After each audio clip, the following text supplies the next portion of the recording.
Namaku Raka. Aku sudah mendaki banyak gunung di Indonesia, tapi pengalaman paling mengerikan yang pernah aku alami terjadi di Gunung Gede. Bukan karena jalurnya berat, atau cuacanya ekstrim. Tapi karena, sesuatu yang tak bisa dijelaskan oleh logika. Cerita ini terjadi 3 tahun lalu. Kami berempat aku, Bayu, Rina, dan Aldi sepakat untuk mendaki Gede via jalur Cibodas. Rencana awalnya, kami naik santai sore hari, ngecamp di kandang badak, lalu summit dini hari. Semua berjalan normal saat persiapan. Cuaca cerah, perlengkapan lengkap, semua semangat. Tapi dari awal kaki ini menginjak jalur pendakian, aku merasa seperti ada yang mengawasi. Awalnya kupikir cuma sugesti. Tapi kecurigaan itu makin kuat saat kami melewati Telaga Biru. Sunyi. Terlalu sunyi. Bahkan suara jangkrik pun tak ada. Biasanya suara burung masih terdengar sore hari, tapi kali ini, tidak. Bahkan daun pun seperti enggan bergerak.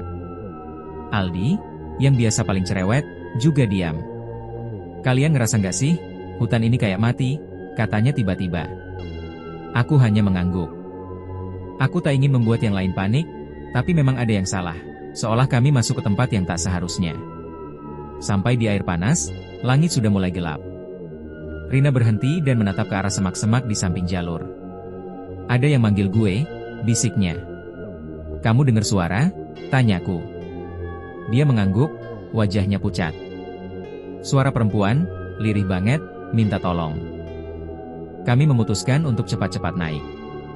Tak lama kemudian, kabut turun, padahal belum waktunya. Kabutnya tebal, dingin, dan berbau anyir. Bukan kabut biasa. Seperti asap yang keluar dari daging busuk. Ketika sampai di kandang badak, suasana berubah makin aneh. Kami pasang tenda dengan cepat, tapi suasana di sana terasa berat. Seperti udara mengandung sesuatu yang ingin menekan kami. Kami berempat duduk melingkar sambil membuat kopi. Tiba-tiba Bayu bertanya, "Tadi siapa yang jalan di belakang tenda?" Kami semua menoleh. "Gak ada siapa-siapa," jawab Aldi.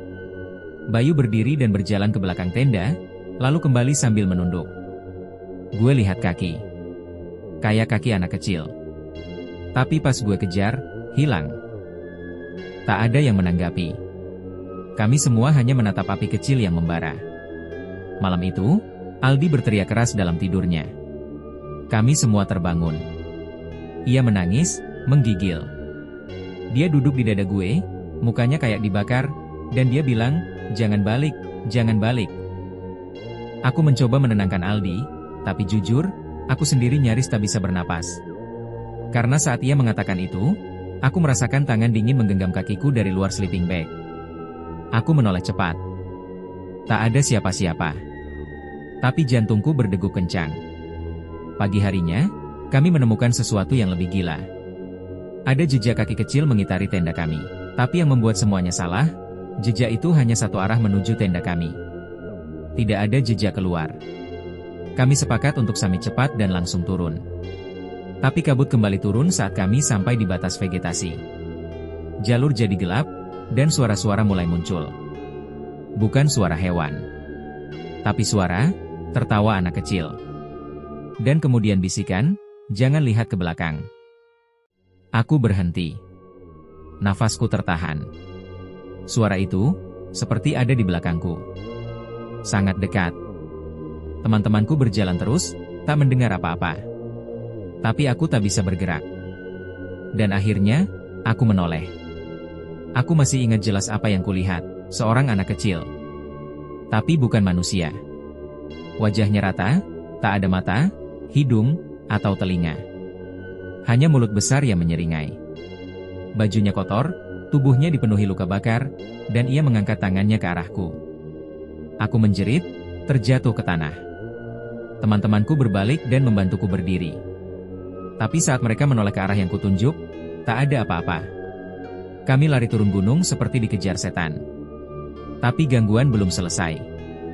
Di tengah hutan, kami kehilangan arah. Jalur yang biasanya jelas, tiba-tiba bercabang dan membingungkan. GPS pun kacau. Jarum kompas berputar tak tentu arah. Saat matahari mulai turun, kami akhirnya tiba di pintu Cibodas. Lemas, penuh lumpur, napas tak teratur. Tapi yang membuat semuanya makin tak masuk akal. Penjaga pos menatap kami dengan bingung. "Kalian dari atas?" "Iya, dari kandang badak," jawabku. Dia menggeleng. "Mas, jalur ditutup dari 2 hari lalu. Ada longsor gede. Gak ada yang boleh naik." Aku membeku. Kami naik lewat jalur itu. Kami melihat patok, pos, bahkan warung yang biasa ada di tengah jalur. Tapi jika benar ditutup, kami naik lewat mana? Sampai hari ini, kami tidak tahu. Rina keluar dari grup pendaki, trauma. Aldi pindah kota. Bayu, katanya sering mimpi anak kecil berdiri di depan pintunya tengah malam. Dan aku masih sering mendengar suara itu saat tidur.